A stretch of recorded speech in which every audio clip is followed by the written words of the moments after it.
Here's a nice example of a post-war 1940s Disposition register, which is basically a little fortune teller made by the Exhibit Supply Company, or ESCO. What's nice about this is the original cabinet, maple cabinet, still has its painting in. It's got its water decal, and a pretty good example on the back glass here. These are often heavily scratched up or burned through, and this one's still in nice shape.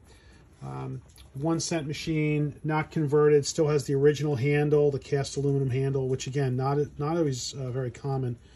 Let's go ahead and play it. It's pretty simple.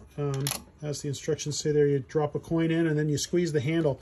What is funny is that it tells you there's no electric shock, because remember, in the 40s, in arcades and on the piers and so on, it would be common to have shock machines. So the fact that this is not a shock machine is actually important to point out.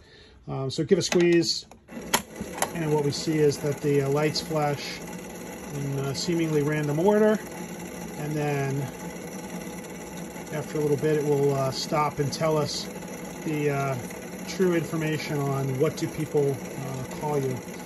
These were, again, popular in arcades. There were a couple of different designs and styles to the back glasses, but the machine is in fine working order, and we're getting an answer here now. Romantic. Well, that's good to know. We can, and then that would, this will stay as is for a bit, and then that light would shut off. We can go ahead and try it again, though. Put another penny in, give it a squeeze, and it'll play. But a nice example here with the original maple cabinet and the original back glass, of course.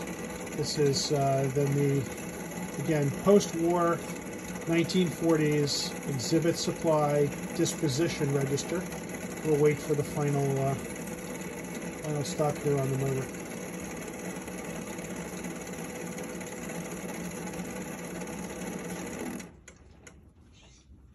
Ah, snooty. So there we have it. And that's, we'll end on that note.